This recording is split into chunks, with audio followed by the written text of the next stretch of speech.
Today we shall study the Karl Pearson method and to solve the examples.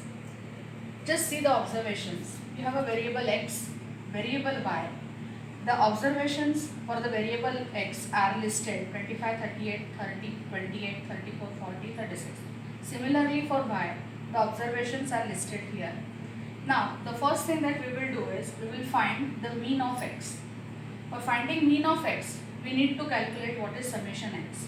So let us use the calculator.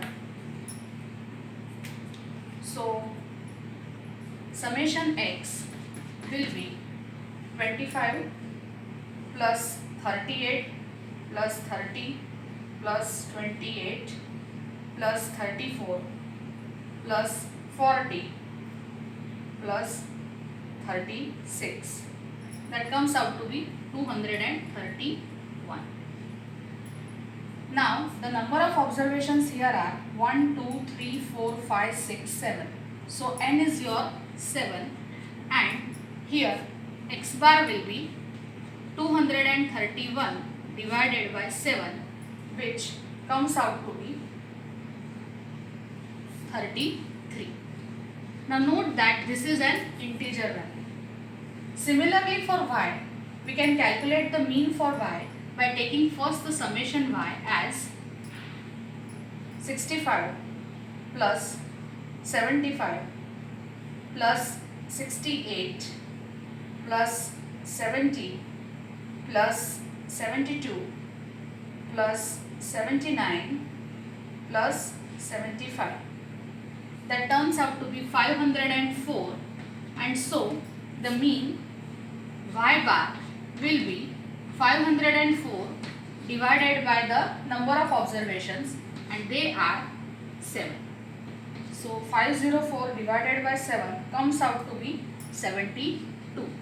So both these values 33 and 72 are integers.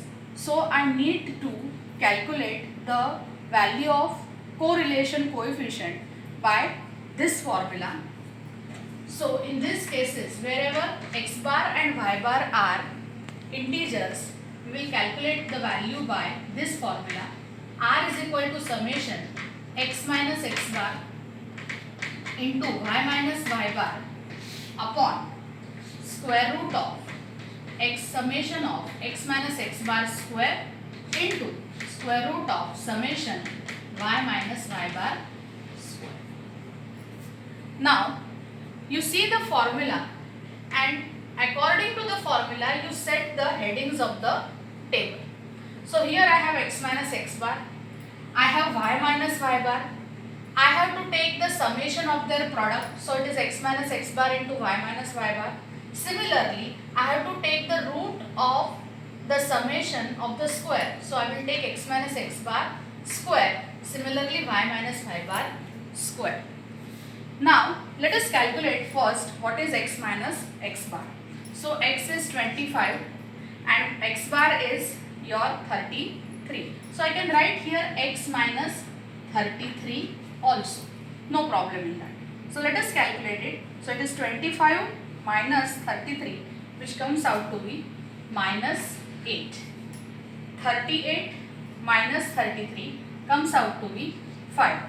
30 minus 33 comes out to be minus 3. 28 minus 33 comes out to be minus 5. 34 minus 33 comes out to be 1. 40 minus 33 it is 7. And 36 minus 33 is 3.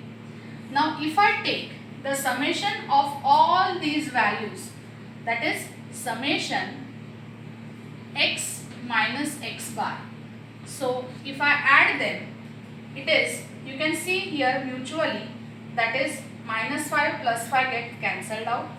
You have here minus 8 plus 7 minus 1 plus 1 cancels out. So this summation turns out to be 0.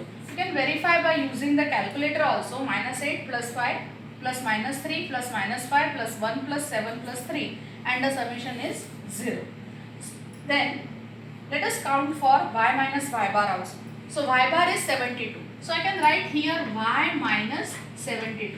So from each of the observations I will subtract 72. So let us take 65 minus 72 and that is minus 7. 75 minus 72 that is again 3. 68 minus 75 and that is minus 7. 70 minus. So let us verify. I can write 68 minus 72 that is 68 minus 72 turns out to be minus 4. 70 minus 72 is minus 2. Here it is 0. 79 minus 72 turns out to be 7 and 75 minus 72 is 3.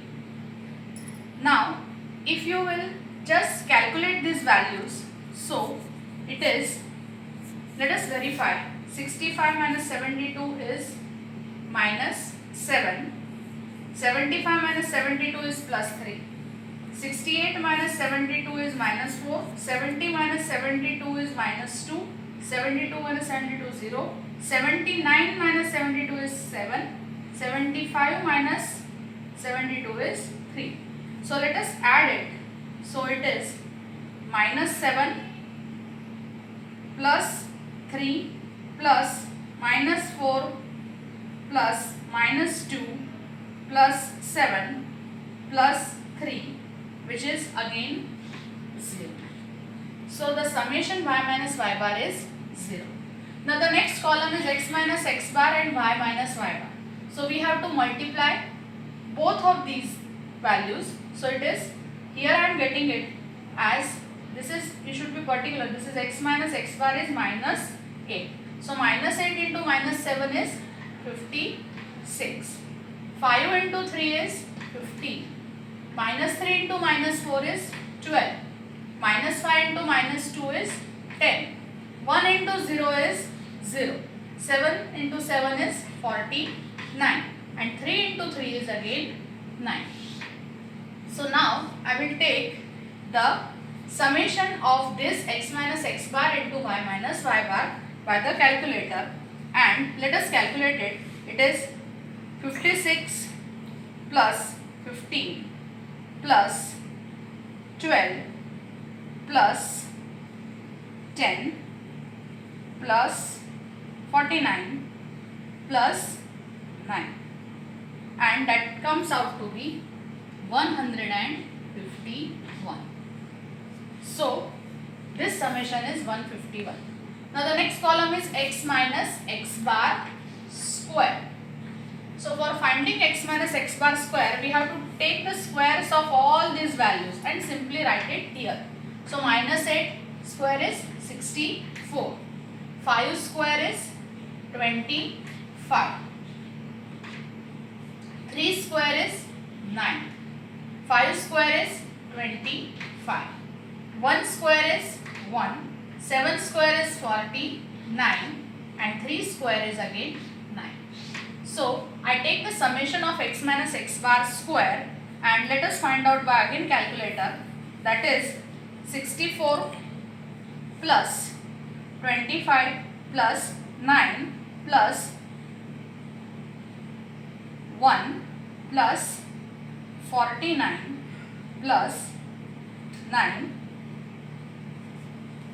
and that turns out to be 180. Now similarly for y minus y bar square, so minus 7 square is 49, 3 square is 9, 4 square is, it is 16, minus 2 square is 4, 0, 7 square 49 and 3 square is again 9. So let us calculate it.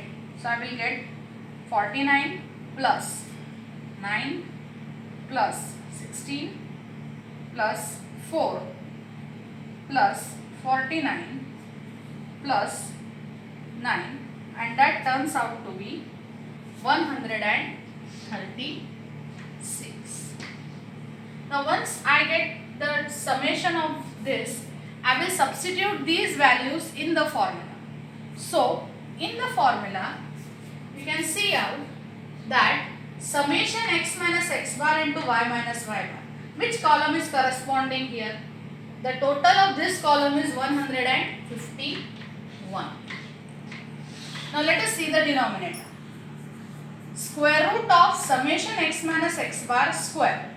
Now x minus x bar square, the summation is 182. So it is root 182. Now square root, I will write it as it is, summation y minus y bar square. So the summation y minus y bar square is 136. Now once you get these values, what you have to do? You have to find the square root of this and the square root of 136. So I write 151 as it is upon root of 182. So using the calculator, I will write 182 and its root. It comes out to be 13.4. Similarly, root 136. So root 136, the square root is 11.66. 11.66. Now children, you will solve this 151 divided by 13.4 divided by 11.66, and the value comes out to be 0.96. Here 6 is also there. So we write the third decimal also. So 0.966 is the value of R. Now as in the last class we had seen that if the value of R, here it is 0.966. So 0.966 means it is towards plus 1. Now when it is towards plus 1, you have to write the conclusion as there is a high degree of correlation between the variable x and the variable y. So after finding out R, this conclusion you have to write that it shows a high degree of correlation between the variable x and the variable